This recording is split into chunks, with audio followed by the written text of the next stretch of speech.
Welcome to our tutorial on how to view all your pokes on Facebook. If you've ever wondered how to see who has poked you on the social media platform, you've come to the right place. Let's get started. First, grab your phone and launch the Facebook app. Once the app is open, look for the search icon in the top right corner of the screen. Tap on it to bring up the search bar. Now, in the search field, type in pokes and hit enter. This will bring up a list of search results related to pokes. Look for the option that says Pokes and tap on it to open up the Pokes section of Facebook. Once you're in the Pokes section, you'll be able to see a list of all the people who have poked you on Facebook.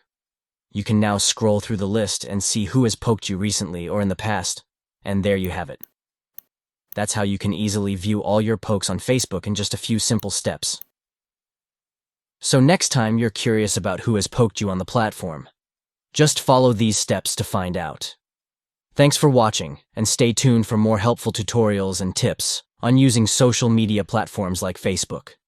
See you next time.